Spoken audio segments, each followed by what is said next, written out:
How much should you pay an influencer?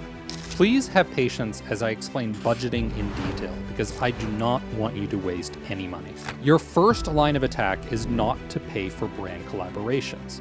Your first goal is to influence the influencers. This may require paying influencers to meet with you. It may require mailing packages to influencers, giving them VIP access to dinners, events, or free accounts, or running ads to influencer audiences. But these expenses are generally quite small compared to brand collaborations that cost thousands of dollars. Some influencer strategies don't cost anything. For example, sign up for an account on Haro and you'll have access to hundreds of journalists. You can use the AI tool backlinker.ai to automate outreach to journalists to generate backlinks. So let's say your marketing budget is $12,000 per month.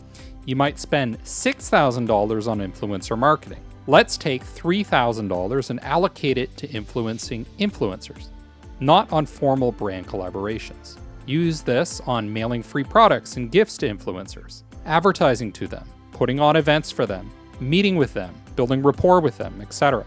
The remaining $3,000 can be spent on a single brand collaboration for that month.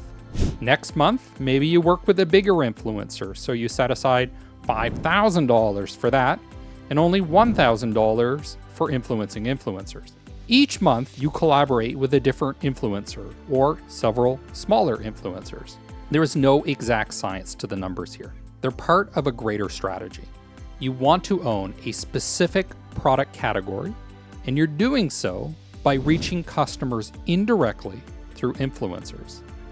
And each month, you're growing your reach through more influencers. You're growing your influence.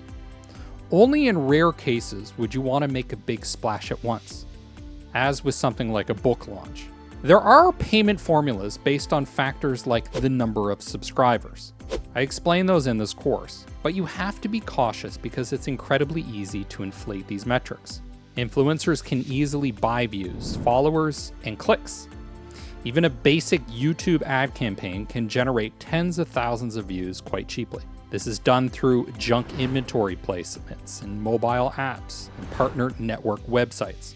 Numbers are easily inflated through robots, children viewers, and cheap placements in foreign countries. Marketers often address this problem by focusing only on bottom-of-funnel metrics like leads or sales. They label anything else as vanity metrics. But here too, you run into problems. Most of the impact from an influencer doesn't come from direct clicks that lead to purchases. And it's easy for influencers to steal credit from things like unique coupon codes. They'll hijack traffic from anyone searching for a coupon code for your product. Leads are uniquely troublesome. The research shows that most leads are worthless. If you really want to know which influencer had the most impact on sales, you run a simple post-purchase survey. Ask customers how they heard about you or why they bought. Whichever influencer is mentioned most often or which channel gives you an idea of what is actually causing the sales. No amount of click tracking, UTM codes, or coupons is going to answer this for you. You have to ask customers directly. But how do you know which influencers to work with in the first place if there are so many vanity metrics getting in the way?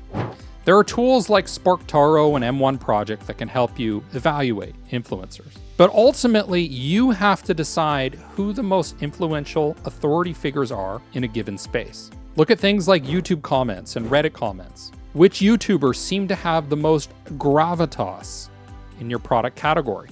For example, Resolve is an authority on headphones. The Nomad Capitalist is a leader in international taxation. Ask Sebi is one of the top credit card experts.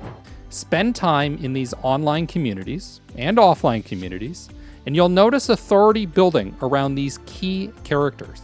These are the real influencers, the people who influence purchase decisions.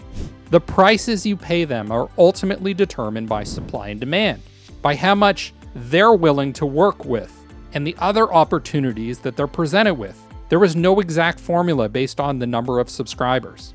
Besides, social media algorithms are putting less and less weight on subscription numbers anyways, and those numbers don't necessarily predict the success of your campaign.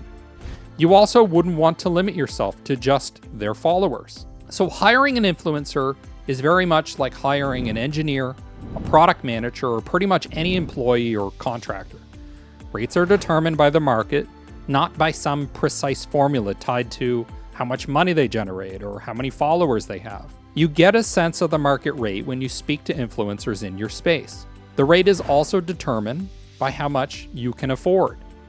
Again, there is no exact science. Your goal is to own a space, and the influencer strategy is a blunt instrument to get there. To stop thinking like a small-scale digital marketer, think like a portfolio manager or a high-level brand manager. Marketing is not an exact science, and it is not purely deterministic. You want to be directionally correct and focus on impact rather than precision. In competitive markets, you want economies of scale to drop your customer acquisition cost, but this is not done with exact predictability. Consider Harvard's research into the entertainment industry. The most profitable strategy is to make big, bold bets on movies that have the potential to be blockbusters.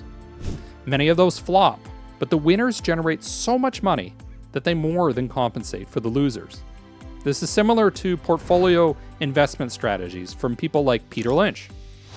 Now, imagine you manage a sports team. You realize that the only people generating goals are the strikers or forward players. Does it make sense to fire the goalie, the defense players, and the midfielders? No, but that's how many people approach marketing and marketing budgets. They think the only channels or assets worth paying for are the ones that get credit for sales. And they try to assign revenue to each activation.